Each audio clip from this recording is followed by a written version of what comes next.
अधिकारी कोलकाता में उसी जगह पर पहुंचे हुए हैं। सबसे बड़ी खबर इस वक्त की, कोलकाता में बड़ा हादसा, सेना बुलाई गई। कोलकाता में एक बड़े गोदाम की छत गिरी है और रेस्क्यू ऑपरेशन में सेना ने मोर्चा संभाल लिया है। ये इस वक्त की बड़ी खबर है। कोलकाता में आखिर क्या हुआ है कि सेना को बुलाना पड़ा। एनडीआरएफ, एसडीआरएफ पहले ही मोर्चा संभाले हुए थी। आपको जरा तस्वीर दिखा देती हूं।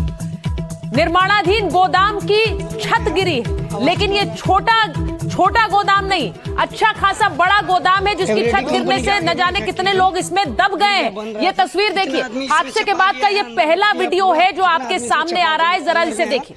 आवाज कर रहा है, सब चिल्ला रहे हैं। एवरेडी कंपनी के आगे में फैक्ट्री तो गिर गया, बन रहा था। कितना आदमी इसमें चपा गया है, अंदर में चपा हुआ, आवाज आ रहा है, अंदर से चिल्ला रहा है सब। यहीं पे हुआ भी एवरेडी कंपनी के आगे, बहुत आदमी इसके अंदर चपा हुआ है। ठीक है, आदमी चिल्ला रहा है अंदर से, बहुत आदमी चपा गया है। गया पूरा, कितना आदमी इसमें चपा के अंदर में है, आवाज कर रहा है, सब चिल्ला रहे हैं।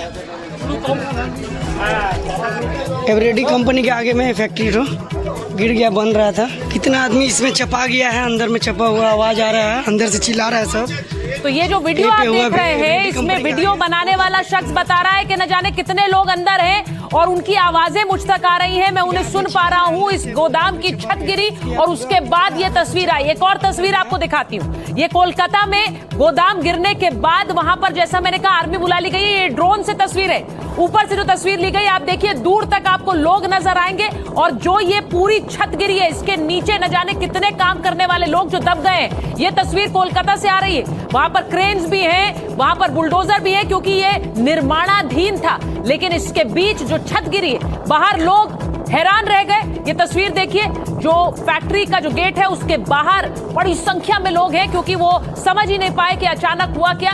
उसके बाद यहां एनडीआरएफ और एसडीआरएफ पहुंचना शुरू हुई और उसके बाद यहां पर सेना को बुलाना पड़ा है, क्योंकि लोगों को निकाला जाना कितना मुश्किल हो रहा है। ये देखिए, हादसे के बाद रेस्क्यू ऑपरेशन के लिए सेना पहुंची है। उन्हें सेना के जवान देखिए वहां पहुंचकर लोगों को मलबे से निकालने का काम कर रहे हैं।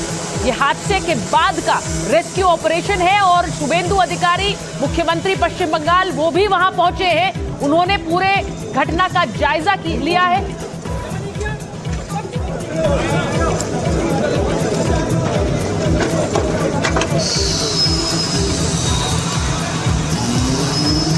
अब जब निर्माणाधीन छत गिरी है तो छत काट कर रेस्क्यू ऑपरेशन चलाया गया, लोगों को निकाला जा रहा है। कई लोगों के दबे होने की आशंका है। देखिए, जो मलबा, जो छत गिरी, उसके बाद छत काट कर लोगों को अंदर से निकाला जा रहा है। ये इस वक्त बहुत ही मुश्किल काम है जो कोलकाता में चल रहा है और इसीलिए सेना को बुलाया गया है।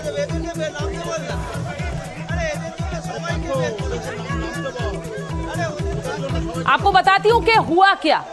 कोलकाता में निर्माणाधीन गोदाम की छत गिर गई। हादसे के वक्त कई लोग साइट पर काम कर रहे थे।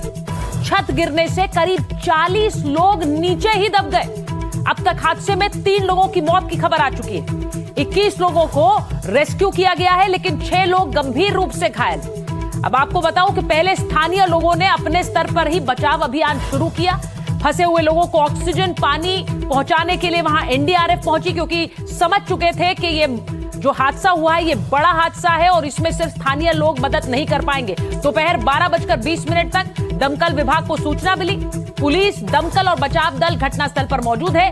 सेना को भी लोगों को निकालने के लिए बुला लिया गया है और इसीलिए वहां इस पूरे घटनास्थल का, दुर्घटना स्थल का जायजा लेने के लिए मुख्यमंत्री शुभेंदु अधिकारी पहुंचे। ये तस्वीरें देखिए।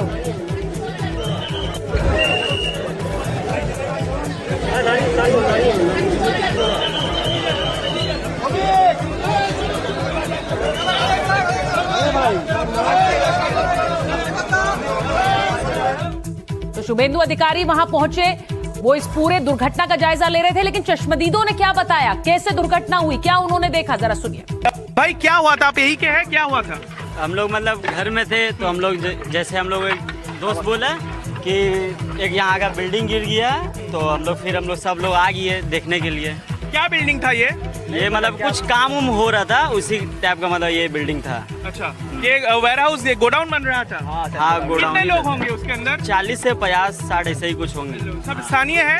हाँ कोई बच पाए हैं? अंदर फंसे हुए हैं सारे? अभी तो 6 जन बस निकला है उसका, अभी सब खोजाई चल रहा है। तो इस आप इसके ये दरअसल ये काम कब से चल रहा था? ये करीबन 1.5-2 साल से चल रहा था। 1.5-2 साल से। और ये स्ट्रक्चर कब से बनकर तैयार हुआ? ये करीबन 6 महीना से शुरू हुआ है। अच्छा, और ये छत कब कितनी मंजिली ये 3 मंजिल। अच्छा, ये किसके लिए किस चीज के लिए बनाया जा रहा ये था? गोडाउन बन रहा था कोई चायपत्ती का सामग्री का। कौन कर रहा था? कंस्ट्रक्टर कौन था? ये इसका कॉन्ट्रैक्टर कौन था? अजगर अजगर करके। यही के लोग हैं वो? यहाँ का स्थानीय लोग हैं। अच्छा, वो भी अंदर फंसे हुए हैं। तो 12 से 15 लोगों के अभी भी दबे होने की आशंका है और इसीलिए सेना वहां पर उतरी हुई है और लोगों को बचाने का और निकालने का काम अभी भी जारी है कोलकाता में। आज की एक और बड़ी खबर, चंदा चोरी, जिसे लेकर सियासत गरमाई हुई है। लेकिन सवाल यह है कि चंदा चोरों पर अभी तक FIR क्यों नहीं हुई है? आज इसी सवाल को उठाना चाहती हूं, इसी पर माइक ऑन करना चाहती हूं, क्योंकि लोग जानना चाहते हैं कि आखिर ये चंदा चोर हैं कौन, जिन्होंने लोगों की, भक्तों की आस्था के साथ खिलवाड़ करके उनके चंदे का पैसा हजम कर लिया। आज सबसे पहले मैं आपको एक तस्वीर दिखाना चाहती हूं। जो सवाल पूछे जा रहे हैं उनके सब केंद्र में वो चढ़ावा है जो भगवान राम को चढ़ाया गया। रामलला को चढ़ाई गई चांदी की 200 ईंटें गायब हैं। ये जो तस्वीर आप देख रहे हैं, सिंधी समाज ने 200 चांदी की ईंटें सौंपी। कुछ इसी तरह की एक ईंट थी और ये तस्वीरें कुछ दिन पहले भी मैंने आपको दिखाई थी बाकी चढ़ावे की, जो गायब हो गया। ये सिंधी समाज अब फिर से आरोप लगा रहा है कि हमारा करोड़ों का चांदी क्या भगवान के चरणों में अर्पित भी हुआ या कोई और ही इसे लेकर चलता बन गया। ये तस्वीरें आपको दिखा रही हूं। चंपत राय की मौजूदगी में ये चांदी की ईंटें सिंधी समाज ने राम मंदिर में भगवान राम को अर्पित की। ये तस्वीर आई और उसके बाद सिंधी समाज पूछ रहा है ये ईंटें कहां हैं? हमारे पास कोई रसीद नहीं है इसकी। सिर्फ चांदी की ईंटें नहीं, आज एक बड़ा आरोप लगाया अखिलेश यादव ने। उन्होंने कहा कि काग भसूंडी की मूर्ति गायब होने की बात आई। वो कह रहे हैं कि अनीता भारद्वाज नाम की एक श्रद्धालु ने राम मंदिर में काग भसूंडी की चांदी की मूर्ति अर्पित की थी, जो अब गायब है। और आपको बताऊं कि काग भसूंडी राम कथा के अमर पात्र हैं। इस बात का प्रतीक है कि भक्ति और ज्ञान किसी भी रूप में हासिल किया जा सकता है। उनकी चांदी की मूर्ति दी लेकिन वो भी गायब हो गई। अब अखिलेश यादव सवाल पूछ रहे हैं कि आखिर कोई हिसाब है उन चीजों का जो अर्पित तो भगवान प्रभु श्री राम को की गई लेकिन वो गायब हो गई। जरा सुनिए। शेयर इन थेफ्ट या कहें सेंड इन ट्रस्ट, ये महापाप हुआ है और आस्था से खिलवाड़ हुई है।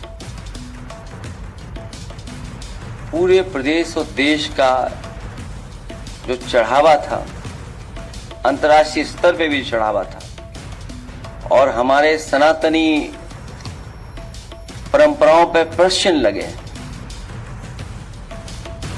आपको बताऊं कि अभी तक तो आम आदमी पूछ रहा था कि FIR क्यों नहीं हुई है। राजनीतिक